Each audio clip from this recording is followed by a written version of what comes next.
What do we mean by a sellout? It has to be that you know you're lying, to get back to that theme, that if you're going to be accused of it, you're betraying your people.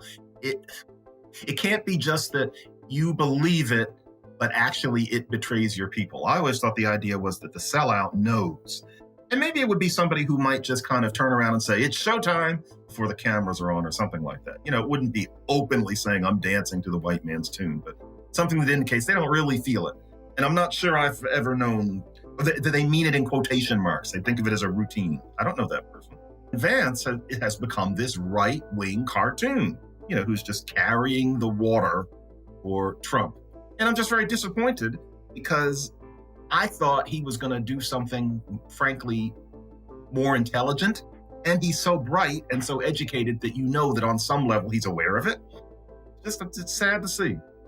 It's not about you. Raising kids is not about you. It's about the development of the kids. Now, sometimes that means uncomfortable stuff like discipline. I mean, the easiest thing to do would be to kind of ignore the thing and paper it over. The best thing to do for the kid, not about you, but for the kid, is to consistently emphasize the limits of reward and punish, as the case may be, the behaviors that you're trying to encourage or discourage. It's about patience. It's about the kid. Hello, everybody who is tuned in. This is The Glenn Show. I am Glenn Loury. I am with John McWhorter. I'm a professor at Brown University and John Paulson Senior Fellow at the Manhattan Institute, which sponsors The Glenn Show. And John teaches at Columbia University and writes on a regular basis for the New York Times. We are here at The Glenn Show every other week, talking about this or that, and we're back. Welcome, John. Good to be here, Glenn. How are you? I'm all right. I guess I'm still struggling with my recovery and rehabilitation from my surgery. So every now and then, my back kicks up. I didn't sleep so well last night. But I did get to the gym this morning with my trainer and got my exercises and stretching and stuff in, and that has helped. So I'm, for an old guy, I'm not doing too bad. It's good to hear.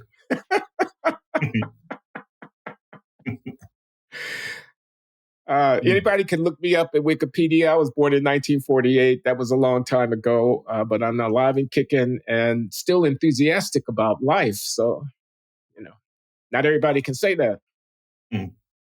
Speaking of Wikipedia, I never look at my page, but I started noticing that when I get introduced to do things, that there's this line that kept coming up. And I just want to say very, very quickly, so I took a look. Nothing slanderous, but academically on Wikipedia, if you just read the first couple of paragraphs, it makes it look like I have a much narrower ambit than I do. It says that, I'm a specialist in Black English and sociolects and something else. And the truth is, sociolects are not something I've ever written a whole lot on academically. If you're talking about dialect differences, I write about it for the media because people are interested in it, but it's not what my dissertation or anything like that was on. And I just want to put out there, what I study is not sociolects. What I study is how languages around the world change and what happens when languages around the world come into contact. And that means that I've paid a lot of attention to Creole languages. But what I am is a language change and contact guy. I am not somebody whose main focus is Black English and sociolects. Just wanted to put that out there because I think more people will hear it here than anywhere else that I would put it, except the Times. What is this word, sociolects? I'm not getting it. What's the word? Black English and sociolects. Sociolects is not even really a commonly used term. That's SOCIOLEX. LECTS. Sociolects, like dialects. Oh, like dialects, sociolects. Mm-hmm.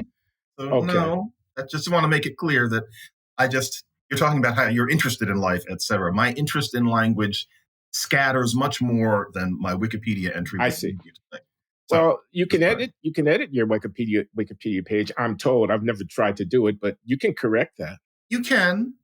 I tried to do it once a long time ago, and they put back what I had taken out because they thought that the idea seemed to be that the person themselves is not supposed to change it because that indicates some kind of bias or something. So I just never went in again. But this maybe wouldn't be seen as biased, and I should probably go in and try to fix it.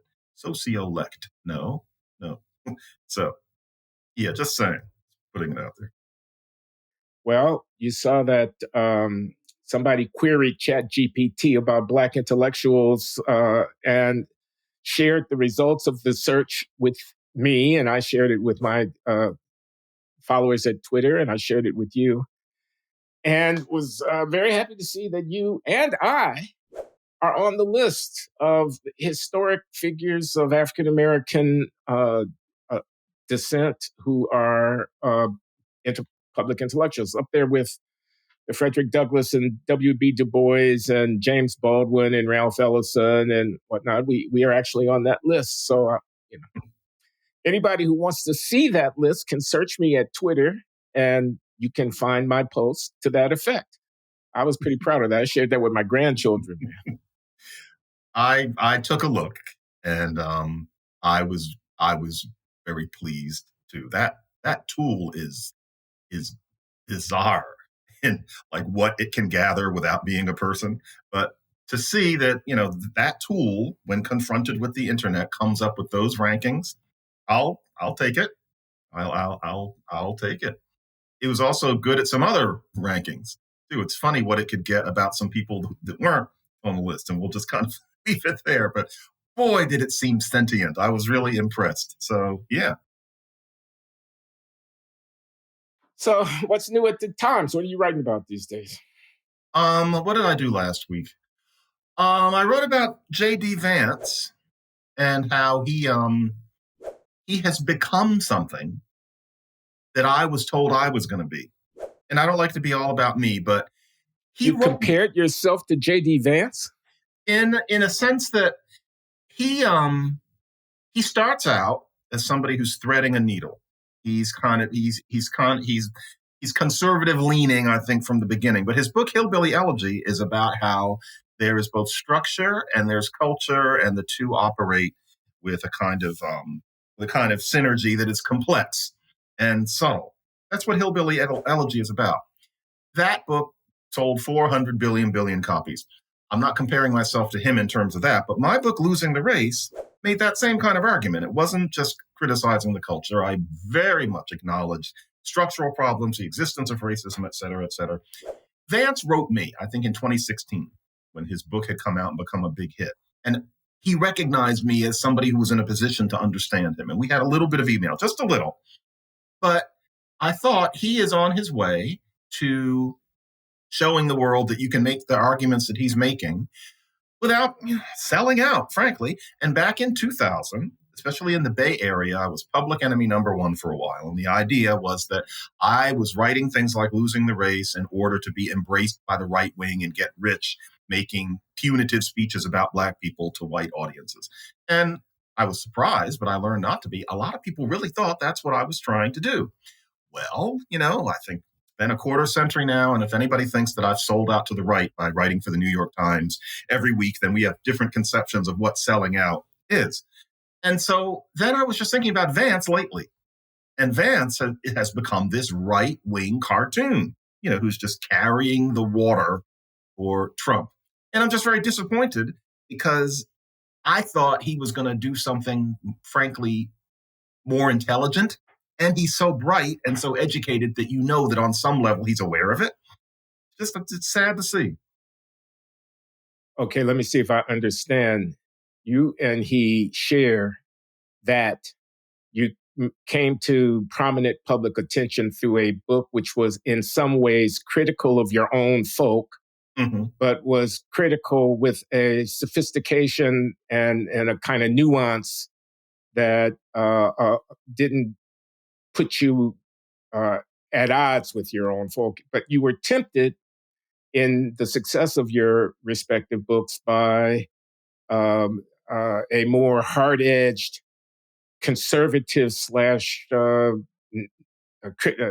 don't even know how to put it, nationalist. I mean, in Vance's case, framing to which he succumbed and took the money and ran, and you did not.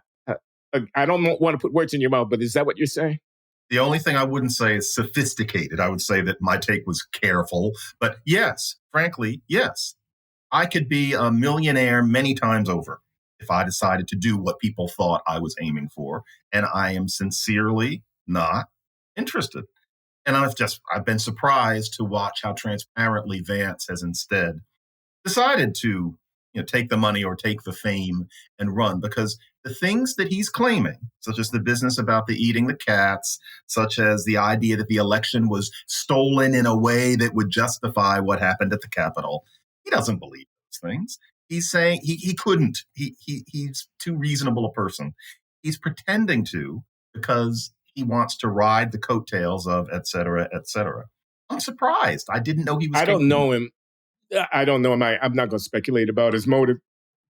But here, I just ask you. I didn't read your column. I apologize, but I think I get the gist. So he became rich from the book, right? I mean, he said sure it sold a gazillion copies, and then he had a career in, was it private equity or venture capital or something like that, in finance, where he no doubt made money. Most of those guys walk away from that with a lot of money. And that wasn't about selling anything to the public. That was about doing whatever they do on the inside of these firms. And I assume they're not giving the money away. He probably had some deals where he contributed and he got compensated. And is that what you're calling selling out? No. Going into private equity? And no, it is. Oh, so it's becoming a Republican politician running for the Senate in Ohio, branding himself as a conservative up-and-comer, and then finally accepting this offer from Trump to join the ticket. That's in a way that involves out. Transparently lying. All politicians lie, supposedly, but in these cases, clearly pretending to believe things that are transparently not true again and again and again. I can't believe that. It's the sort of thing where I used to say, well, I don't want to go here, but I wonder how the people who love him feel about this, basically. I just don't. I've been really surprised to see him go in that direction. No, he's not selling out to have a hit book. He's not selling out to be a venture capitalist. It's just what he's been over about the past 9 months in particular, this fealty to Donald Trump. There are many people who've done it. I didn't expect it to be him, and not on this basis. Doesn't it worry you to watch that clear-eyed person pretending to believe that Haitians are gathering up people's pets and cooking them for dinner? Paul Ryan would never have done this. You know what I mean? And that's a similar figure. Yeah, I don't know about the Haitians eating the pets thing. I mean, evidently there's no evidence for that. That's a rumor. And it never should have gotten to the front line of the rhetoric of that campaign. That was a disaster, in my opinion, for the Trump-Vance campaign. I mean, you don't say that unless you can prove it. And, you leave yourself open to exactly the criticisms of racism and, wild-eyed mania and whatnot. So I agree that and that moment in the debate when Trump said, they're eating the pets. Who was it? This was Bill Maher, your man, Bill Maher. Who said it was like that moment in the Kane Mutiny where the captain has this moment of madness, and everybody on the crew realizes that this dude is over the top. It was like pulling the covers back on something. Very, That's very a good comparison. Item. Yeah. And I gather Vance was the source of that initially, that it was people communicating with his offices. Do you know that?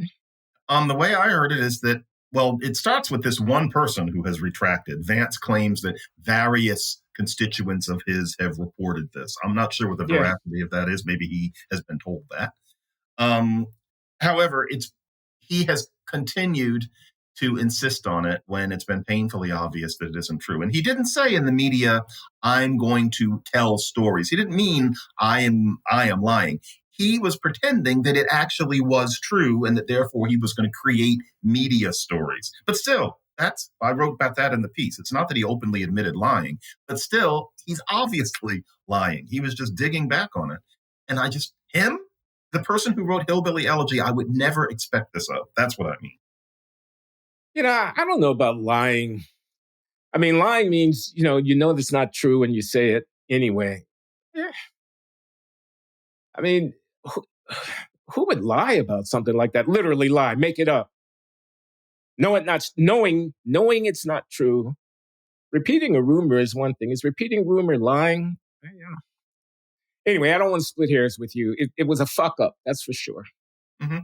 And so my last piece was about but that. But why is he on the ticket, J.D. Vance? Isn't he supposed to be a bid for working class, non-college educated, white,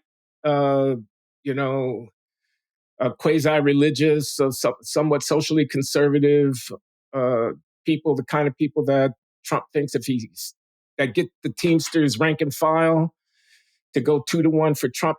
Isn't he supposed to be that kind of a bid? Yeah, of the Trump campaign? And also just that he has made it so clear that he would be loyal to Trump, and that he had once said nasty things about Trump, but then came around. Trump likes that kind of person who makes it clear that he won't create any trouble. And so here we are. But yes, he's turned out to be a very different kind of vice presidential candidate than I think Trump expected. And I just keep thinking of that book. It's just that you would not recognize this person from how sensitive Hillbilly Elegy was. Did you read Hillbilly Elegy? I did read Hillbilly. I was actually impressed by Hillbilly Elegy. Yeah, it was a good. I read it when it first came out 10 years ago or whenever it was, and I thought, this is an interesting book because it, on precisely this issue of criticizing the culture of your own people and recognizing how it's holding them back, and divorcing yourself from the excuse-making apologia that of narrative that emerges within your people, explaining why it is that they can't get out of bed in the morning and won't put down the jug of homebrew, are not realizing their potential, and then they have a ready-made excuse. We're the losers of history or whatever. That's kind of what I remember taking away from that book, identifying with the author and thinking he was doing something for the people whom he was talking about. This is the hillbillies. What I thought of myself in a way as doing not exactly the same thing, but a cousin, relatedly, in my cultural criticism of African American social life. So yeah, I thought it was well written. The story is compelling. I mean, I have a question. You've heard me talk about Ground News. It's the website and app that I use to stay fully informed and understand the media landscape. They gather articles from over 50,000 news sources around the world and help you break free from algorithms and echo chambers. Go to ground.news/Glenn Show to see how it works. My favorite Ground News feature is the blind spot feed.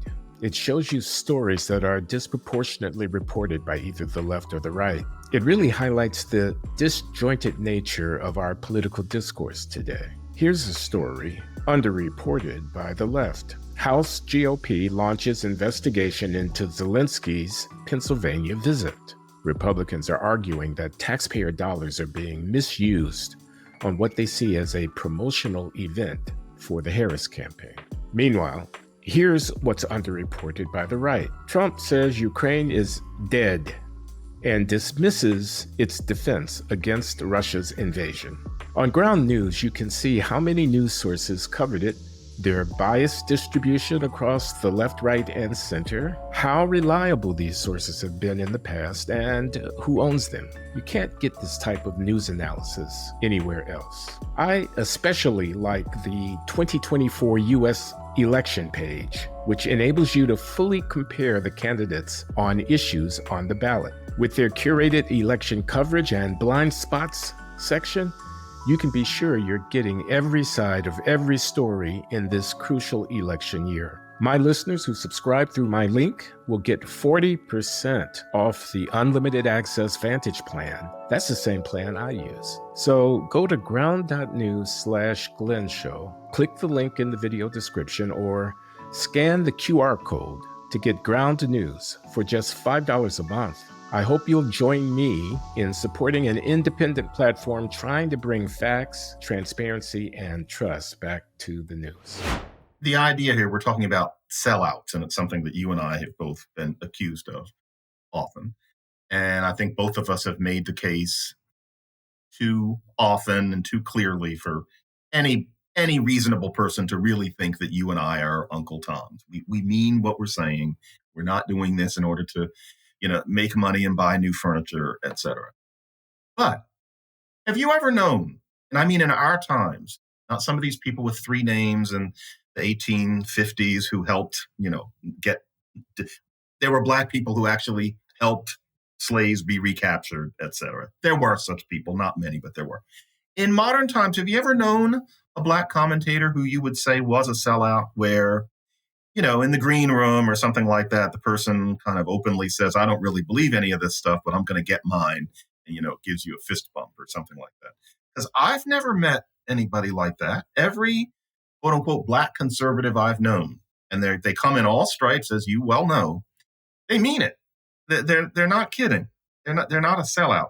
Have you ever met one? Because I don't always get around as much as maybe I should.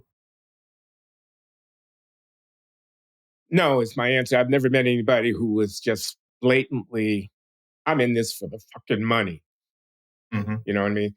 I'm going to dance whatever tune gets me paid. Never met that. The people whom I know who are conservatives and African Americans are sincere advocates of a political philosophy or social philosophy of conservative character, and true believers of one sort or another. What do we mean by a sellout? And it wouldn't have to be that blatant. Betrayed your people. I mean, But it has to be that you're lying, to get back to that theme, that if you're going to be accused of it, you're betraying your people. It can't be just that you believe it, but actually it betrays your people. I always thought the idea was that the sellout knows. And maybe it would be somebody who might just kind of turn around and say, it's showtime before the cameras are on or something like that. It wouldn't be openly saying I'm dancing to the white man's tune, but something that indicates they don't really feel it. And I'm not sure I've ever known, or do they mean it in quotation marks? They think of it as a routine. I don't know that person. There's something phony, insincere, dishonest in the characterization of a sellout, I think, of a person. I mean, if it just so happens that you have a set of views that turn out to be remunerative, having those views get you invited to give speeches, I mean, hell, that's true about a lot of people on the political spectrum. That's true about people in the Democratic Party, people on the left, people of the three names that we are sometimes fond of criticizing. They get paid. They get paid for what they say. Are they saying what they really believe, or are they saying, what they think people want to hear? Do they trim their sails? Do they edit themselves in order not to run afoul of a certain set of sensibilities? Of course they do. Maybe they don't say what they really think about the transgender issue. Maybe they don't say what they really think about abortion. Maybe they take a line on crime, on immigration, on the economy that is tailored to maintain their viability within the system. Make sure they keep getting invited back to Bill Maher or whatever. Are they sellouts? Well, the idea is supposedly that they have the right views. They're on the side of the angels, and so it doesn't count as selling. But I see what you mean. If somebody like that edits their views because they know that the left would throw them over, are they a sellout? I guess the idea, though, is that overall what they're doing is correct because they're calling attention to the operations of racism. And in the meantime, they may craft their message, but that's different from telling people that we're exaggerating the effects of racism and there's a such thing as individual human dignity. That's considered, that's a moral stain. And so, we're not supposed to believe that. We couldn't really believe that. I know some people who would consider themselves people of the left who edit in that way. And I don't think anybody would call them a sellout. I don't want to name anybody, but there are people like that. My point is, in a way, everybody does this editing. Everybody does a little bit of protecting of their brand by managing their presentation in public so as to sustain their popularity and so on. There's nothing wrong with a concern about the opinion of others and a management of the way you present yourself so as to not run afoul of it. I wouldn't want people to think I'm an anti-Semite. So I could have a thought about the complex and controversial issues of the day having to do with Zionism or Jewish influence in American public life or whatever it is. I just give this as an example, and not say exactly what I think because I don't want people to get the wrong impression.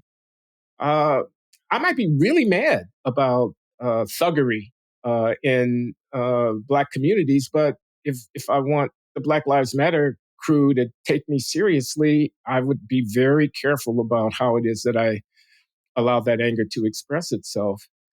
And there are a lot of examples like this. I mean, when Me Too was all the rage, a lot of people thought that's over the top.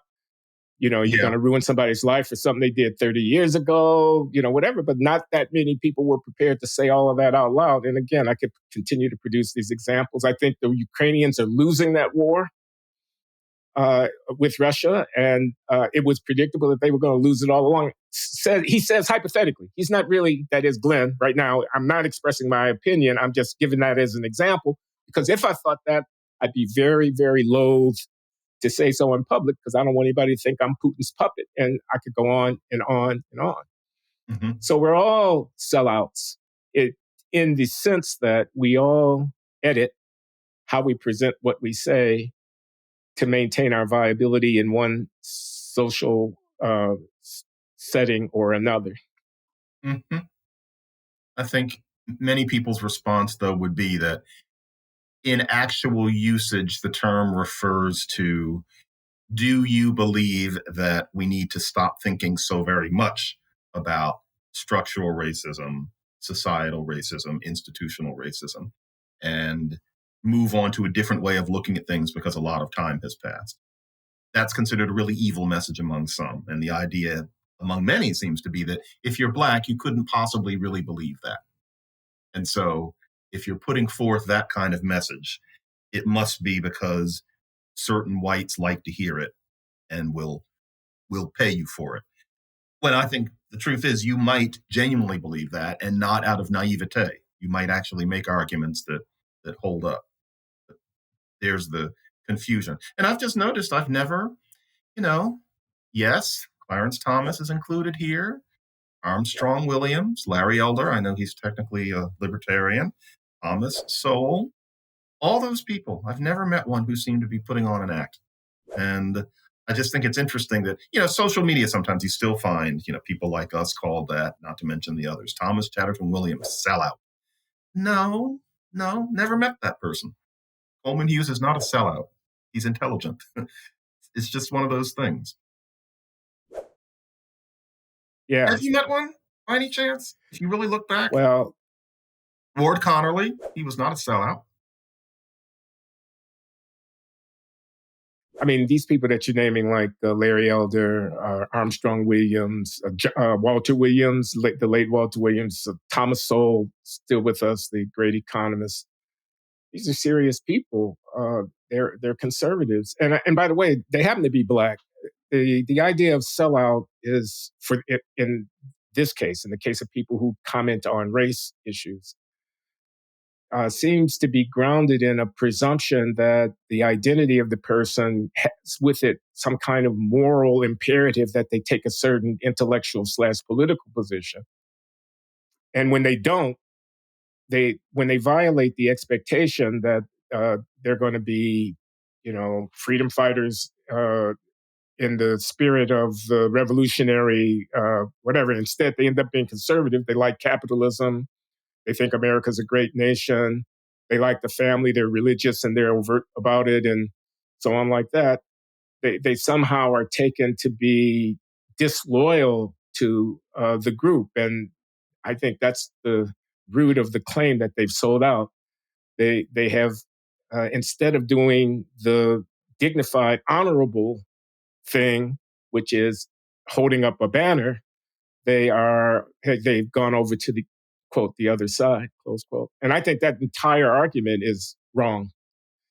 The idea that because you're Black and an economist, you have to be for reparations and you have to be an advocate of the structural racism narrative. And if you're Thomas Sowell and you're a classical liberal and you're in the conservative school of Friedrich von Hayek and Ludwig von Mises and all this kind of stuff, then you've sold out. You're not in touch with your root, with your authentic. Your voice is inauthentic because it's a Black voice, but it's talking quote unquote white. And I think that whole argument is stupid. Yeah, it's I taught at Berkeley from 95 to 02, and I've had reasons to reflect on that time over the past few months and, about how long ago it was at this point. And I came out there, so to speak. I went to Berkeley thinking of myself as having the same leftist views about race as I was supposed to. Tried so hard to, but with the dissolution of racial preferences and the way people talked about it, I just couldn't make sense of it without going public with the fact that I just did not have the views that I was supposed to have. And I'll never forget, I can't blame anybody, but it's so assumed that you're going to think one way. And not just out there. I don't think this was berserkly. This is academic culture. This is the intelligentsia. People would come and literally lean on my door frame. They'd lean, start talking about things. And it was just assumed that I had certain views. They're kind of giving the nods. It was never considered that I might feel differently about all these controversies about race on campus than they did. And I'm thinking about white people. I remember one person saying, well, as far as I'm concerned about racial preferences, we should just keep them until the composition of the student body is exactly that of the composition of California. Now, I get that argument. I know where she was coming from, but a little simplistic. And no, I don't agree with that. That's not how I felt about how racial preferences were done in the UC system until the middle of the 1990s. That's not how I felt at all. She just assumed. And then that same person, let's say that conversation was probably in 96. Then in 04, I got an angry email. Unfortunately, it's the last time I heard from her, and she's no longer with us. She was an esteemed professor of linguistics and anthropology. I got a nasty email from her saying that she's been hearing that I keep on being a no-show at linguistics conferences and that she doesn't like it because she wrote a letter for me for tenure and she's disappointed to see me showboating around and being in the media rather than doing what I set out to do as an academic. Now, this was completely wrong. There were exactly 2 things that I did not do during that time for reasons that had nothing to do with being on TV and that frankly weren't very important. How she would have heard about both of them, I don't know. I'm not a conference no-show. I love going to conferences and I loved it even more back then, linguistics conferences. But she immediately assumed that if I'm doing anything else, there's something a little suspect about it. Now, if I had been a good Black hard leftist, she would have been just fine with me missing conferences in order to go out and preach the proper leftist Berkeley gospel. But since I wasn't doing that, it was wrong of me. And she was basically calling me a sellout. This is a white woman who at that point is of a certain age. That was the sort of thing that I used to get a lot, less now. But over the years, I've started to think, has there ever been a person like that? Did she ever know a Black dissident figure who was going out and being famous just for the fun of it? And I'm thinking she didn't. I'm not sure that person exists. And yet, Randall Kennedy, and I'm not saying he's a sellout, he's written a whole book called Sellout, which shows the power of this epithet that you can explore it at such length. And I think it's about a mythical figure. I like Randy, but I don't like that book. Clarence Thomas, of course, is public enemy number 1 in Randy's vision in terms of selling out. I didn't mean to criticize Randy, but yeah, I guess I would agree with you on that one. Yeah, he really has this animus against Thomas in particular. I'm fascinated by how it's so selective in terms of the left-right thing. If you're on the right and you're a Black and you make some money, you've sold your soul to the devil. This is Clarence Thomas, the grifter. If you're on the left and you make some money, I don't know what Eric Holder is doing right now, but something tells me he's making 7 to 8 figures a year as a partner in one of these big firms in New York or Washington. I don't know. We could look it up. He must be, right. But I'd bet a lot. That's what he would do. That he's doing okay. So who's a grifter? It wouldn't even occur to you to say that you're a grifter if you're an Eric, say of someone like that he's a grifter, even though he's doing very well indeed. And in part, he's doing that based upon the public career that he's cashing in on. Is he a grifter? So I don't take that kind of argument very seriously. It's very tendentious. I take it as a partisan jab. Mm-hmm. I don't know what the Supreme Court is getting paid these days. My guess is it's under $500,000 a year, and that's chicken feed compared to what these movers and shakers out there of all stripes are. That's one nice speaking fee for Barack Obama. Although, we can say this. I'm saying this impartially. I wonder if Justice Thomas believes the things that his spouse does. I'm going to say about the election. I'm going to assume she really believes those things. Do they talk about it over breakfast? Does he believe those things too? Do they agree to disagree? And does he kind of affectionately roll his eyes and go on about his business? Because I can see a person thinking that, her beliefs kind of tar what his sincerity might be. I don't know, but we can only surmise. I'm over here smiling, man, because I can imagine some people asking the same question about me, although it won't be as important a question because I'm not on the Supreme Court. I have a wife. She has views. She's a lefty. I allow for that. I talk about it in the memoir a little bit. I talk about it from time to time when I'm being interviewed or whatever. I'll give examples of my wife and, the podcasts that she listens to, which I hear because they're playing in the kitchen when she's cooking and stuff like that. And a person might say, if Glenn came out with this or that view about this or that issue, the war in Gaza, for example, where I might have some sympathy for the Palestinian and I might express it. They might say, well, is that his wife talking? And if they heard her talking about these issues, she's not Ginni Thomas, but she's, in terms of being flaming, she's not as influential and important as Ginni Thomas because she doesn't have a public life. But it would raise a lot of eyebrows if they could hear her talking and people would say, well, is that what Glenn thinks? Is that why Glenn thinks what he thinks or whatever? And of course, I'm going to take the principal position, that the fact that I have a spouse who has views in no way whatsoever implicates me in those views. And it's extremely unfair and inappropriate to hold me responsible for those views. And I, that's, I think, also the case with respect to Clarence and Ginni Thomas. Mm-hmm. But you can't help but speculate. I mean, you're married to somebody. You are, that's a lifelong partnership. You're sleeping cheek by jowl, literally, every night. She's whispering in your ear, And there's some pictures. There's a series of snapshots of them. Somebody took some pictures of them attending something.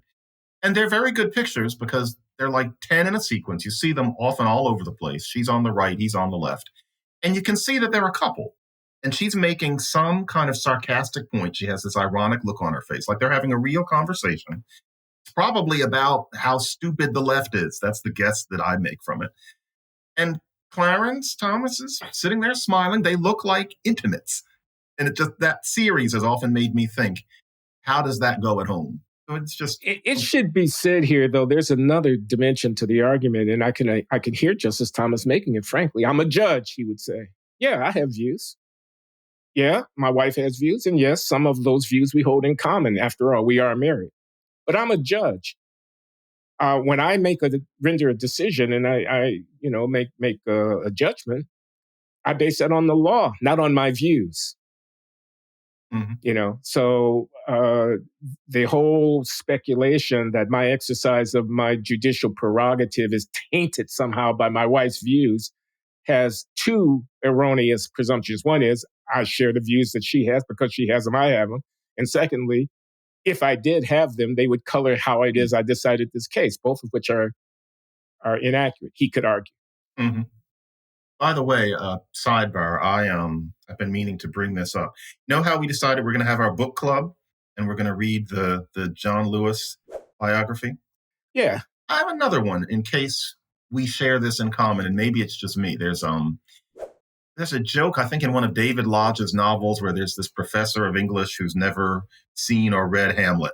And he keeps that secret decade after decade after decade. And then it comes out and he gets in trouble because he never read Hamlet. I have that with a race book. I've kind of pretended to have read it by kind of nodding or, never directly said it, but I've never read Barbara Field's. I have never read that book, Racecraft. I've never even skimmed it. Have you read it? That's Karen and Barbara. That's jointly authored by the two sisters, the Fields sisters. I never read it. And I feel Barbara like Fields, the historian, Karen Fields, the sociologist. Yeah, I wouldn't mind adding that to the list. I have read it eons ago or read at it. I don't know if I actually read from cover to cover in the book. But that's a worthy. And she's at my university, and I'm just embarrassed. And I've heard summaries of it, but I can tell that it's worth actually reading. And so, just thinking it's a classic. It's had a wide influence. Mm-hmm. So, okay, we should be keeping the list here. We've got the Lewis biography, and we've got this classic work on race by Barbara Fields and Karen Fields. Racecraft. It makes me... John and I often talk about higher education on this podcast. Attacks on free speech, lack of viewpoint diversity on campus, the erosion of academic standards, and now campus unrest and protest. Higher education is in crisis. With all that's going on, to whom can one turn as a trusted resource of all issues related to higher ed reform?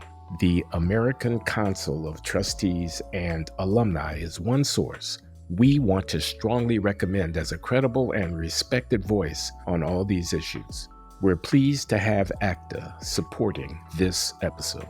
And ACTA has some exciting news. Its annual Athena conference and gala dinner is coming up Friday, October 18th. John and I attended in 2022 when John was the recipient of ACTA's Philip Merrill Award for Outstanding Contributions to Liberal Arts Education, and I was invited to give a tribute speech on that occasion. In addition to that award, ACTA will also present its Hero on Intellectual Freedom Award. And the 2024 recipient will be Harvard economist Roland Fryer, whom longtime listeners will recognize as a friend and colleague. His tribute speaker will be the co-founder of Vertex Partnership Academies, Ian Rowe, also a previous guest on our program. Visit ACTA's website, www.goacta.org, to register to attend ACTA's Athena Conference and Gala at the Ronald Reagan Building in Washington, D.C. on October 18th, 2024. Yesterday was the 13th anniversary of the death of my late wife, Linda Datcher Loury, the economist and the mother of our sons, Glenn II and Nehemiah. And the boys, Glenn, Nehemiah, and I have, since their mother passed away, maintained a book club in her honor because she was a reader and because one of the things that we did together as a family, the four of us, when the kids were growing up, once they got, to high school age or so, was read books together.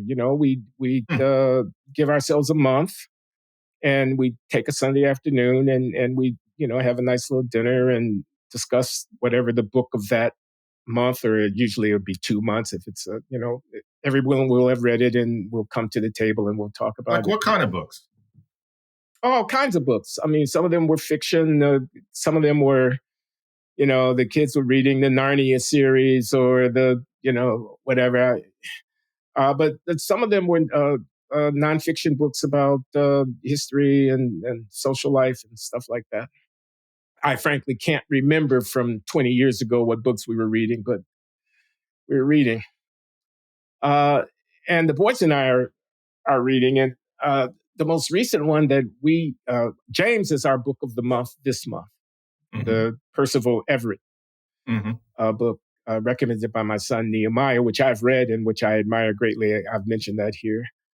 The one before that was Babel by a Chinese young woman author, studied at Yale. She did literature, and I don't remember her name, but it could be looked up. But it's a fictional account of a language institute at Oxford in the 19th century during the time of the Opium Wars in the 1830s and 1840s. And I won't say anything more about it except that it's extremely clever. It's masterful, actually. This defense of a kind of radicalism in the face of the racist, colonial, imperial suzerainty of the British. Sun never sets on the British Empire. You had to be there, a Victorian, haughty presumption of superiority, racist. And these kids, they're from India, they're from China, they're an African American, they're a woman from France, and whatnot. They, for various reasons, find themselves colleagues in this, and alienated, but also in awe of the majesty of this Oxford thing. And it's beautiful, very, very well done.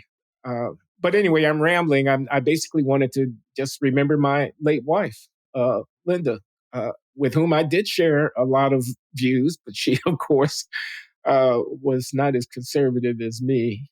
And her legacy lives on in these two fine young men, Nehemiah, who is a data scientist working for Yelp, living in San Francisco, married to a beautiful and wonderful Chinese American woman, Allison, and my son, Glenn, who works for a bank here in the Boston area, lives in Brockton, Massachusetts, is partnered with a wonderful guy, Rob, and loves to read and loves to write. That must be wonderful. Those are my kids. Mine are too young to be realized to that extent yet, but I anxiously await. The older one, Dahlia, has a great singing voice, and that's something that I've only learned over the past couple years, but she has got a gift. She can do 4 octaves without a break and doesn't know that that's important. And she's got great pitch, and she can sing, and she knows what the words mean. She's beginning to know what the words mean. So I've been kind of training her. No, she does. Because she's my daughter, she started, of course, with classic musical theater, but she also likes the music of her own time. And so we've been doing some Olivia Rodrigo and Sabrina Carpenter. But, Dahlia she chooses some of her songs. I choose some of her songs.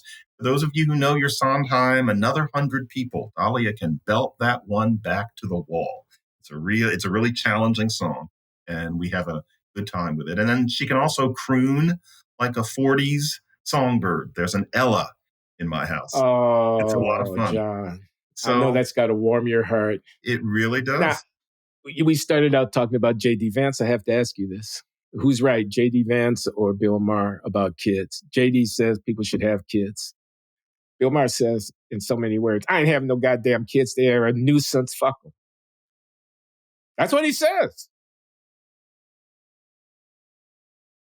There are wonderful things about having children, seeing flashes of yourself being passed on, the unconditional love, those two things in particular. You have this person who will always be more than a friend, especially as they get older. However, I do believe the idea that it is the norm for the adult to raise more people should be eliminated because a lot of people really aren't very well suited for it. And I would have to say, and I have to do this carefully because I've noticed that, frankly, especially with a lot of Black audience members, you have to be very careful how you talk about your parents if you're a Black person. You don't want to seem like you're not grateful. You don't want to understand. You don't want to seem like you don't understand what people go through. But my parents weren't very nice. They were both very troubled people. And honestly, materially, they were very good with me and my sister. But emotionally, neither one of those people should have had kids. My sister and I are lucky we turned out functional, honestly. And so that's a lesson to me. Both of them should not have had children. They would have been happier and they would have left, they wouldn't have made their own children so unhappy. So I think I'm with Mar on that. I love my girls to pieces. I'm glad that I did it. But I can completely understand somebody not wanting to or only half wanting to. And I don't think they should. And we've got enough people anyway. So I would have to say, I don't know how Maher said it, but I get where he's coming from. Oh, he says it often. I mean, he goes out of his way to make it known to the audience that he can't stand kids, people's brats around him and stuff like that. And, there are people like that. He's a dedicated bachelor. And he doesn't have time for kids. Get your kids away from me. And I respect his right to do it. I just don't know that it's good for society if that attitude were too widely adopted, because the next generation does have to be produced. Now, speaking of my late wife, Linda, I learned something from her early in our sojourn as parents. And it has served me well, which is, it's not about you. Raising kids is not about you. It's about the development of the kids. Now, sometimes that means uncomfortable stuff like discipline. I mean, the easiest thing to do would be to kind of ignore the thing and paper it over and let the kid, mollify. But the best thing to do for the kid, not about you, but for the kid, is to consistently apply, emphasize the limits, reward and punish, as the case may be, the behaviors that you're trying to encourage or discourage. And it's about patience. About sitting still, about not looking at your watch. I mean, it's about the kid. And I don't know, I find something uplifting about living a life in a way in which you build in structurally the idea that it's not just about you, that this is for something larger than yourself, your family. I think that there's value in that way of looking at things. There is. Yeah, there's a selflessness. I never completely mastered it, but there's a selflessness that you have to at least exercise. It's part of why I think both of us were so disturbed by the Black writer Clint Smith and his celebration of George Floyd as, quote unquote, a father, where apparently we were just talking about biology as opposed to what Floyd was in a position to lend to a child. Because yes, it's work and it's not about you. And there's a beauty in it. You have to always remember that they're feeling the way you did when you were a kid, and the way it wasn't so much about your parents. One of the oddest experiences I actually have, which lets me know that I must be at least halfway getting it right, is that if I'm out and about, frankly, and I'm not bragging, this has just been my life for a long time. Frankly, it's good. I get recognized a lot on the street, like about once a day, usually. And if I'm with my kids and somebody recognizes me, it feels weird. Because when I'm with them, I'm thinking, this is them. We're at the farmer's market because I want them to be at the farmer's market. We're at the Jewish bungalow colony because they so much enjoy it up here. It's fine with me, but for them, it's paradise. Then, you're walking along at Walmart or something like that. You were great on Mar, or I read you. it's weird when it becomes about me. I always kind of look at them and I think suddenly they're subordinate and somebody's paying attention to me as me, whereas I thought I was dadding. And the last thing I'm thinking about is that I was on TV. It's just, it's not supposed to be about you. And I'm not saying that I hate people bothering me when I'm with my kids, but it's just weird.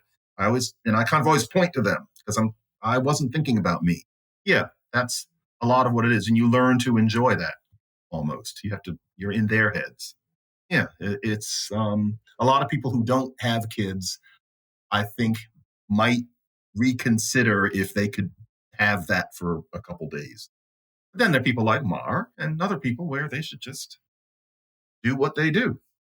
You talking about getting recognized. I was thinking of a couple of years ago, I'd gone out to visit my son and his lovely wife. They weren't married at the time, though they were cohabiting, Allison, and we went out to dinner in the restaurant. And it was a high-end restaurant in San Francisco's, Tony One of those, yeah. place.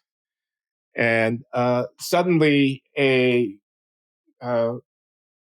nice appetizer appears for the three of us at the table, compliments of the chef. Yeah. And I say, well, where's this coming from? And then the chef, the guy with the white cap on and everything, he comes out from around the corner. He says, Glenn Loury, I follow you on the Glenn Show, man. You're in my restaurant. I'm so happy, And I could not have paid him enough to compensate for the joy that he brought me, that my son and future daughter-in-law could see this. See this, exactly. Was the chef a person of color? No. They were all chef kinds. Was a white guy. Yeah, a white guy. No.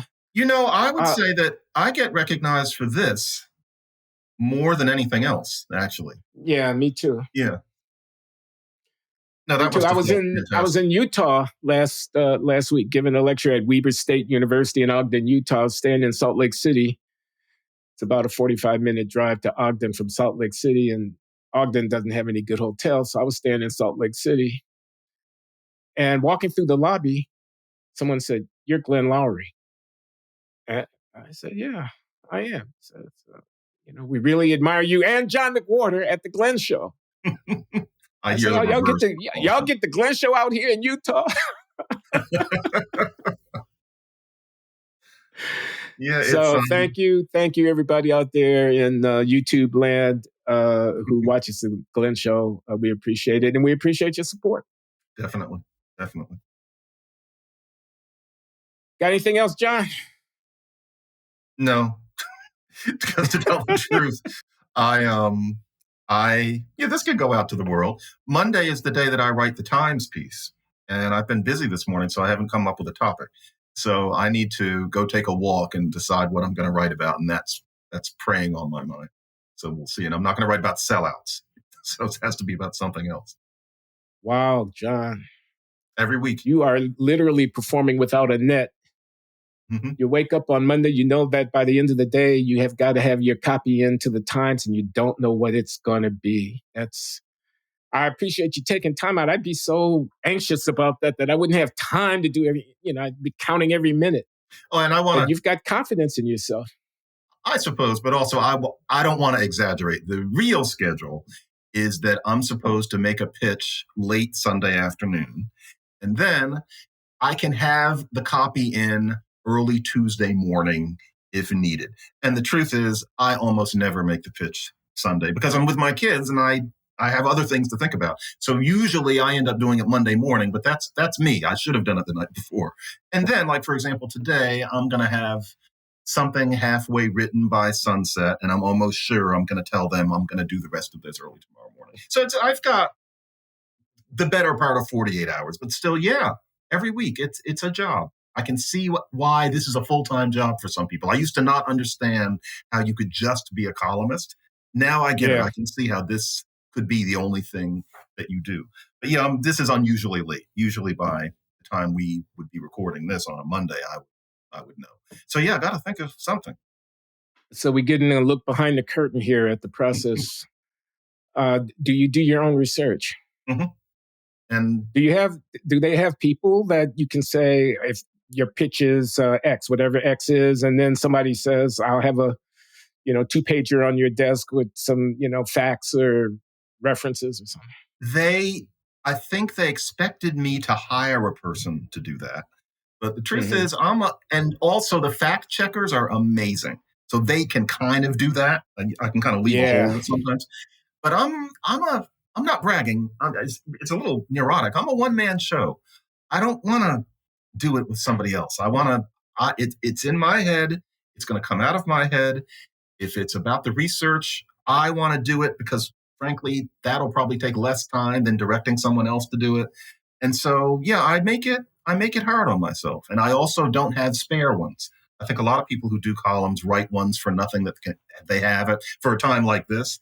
No, I don't. I can't do that. And so every week there has to be something. It's a delicious challenge. I enjoy having that. There's always kind of a thread that's pulled. The ball never hits the floor. But it's a lot. It's definitely a lot. And at the times you can't phone it in. I can't write the same thing over and over. So, yeah. So today I'd be interested to know what it's going to be. Because right now, and I guess we're allowed to say this, we're ending this taping at noon on a Monday. I haven't a blessed idea. No idea. But I have to soon. Good luck. Better you than me, man. I'd be a wreck. I'd be a nervous wreck. All right, that's a wrap. Glenn and John, The Glenn Show. Thanks, John. We'll see you. We're going to have to do the Q&A next week. I'll be in touch. I'll be around. Thank you, Glenn.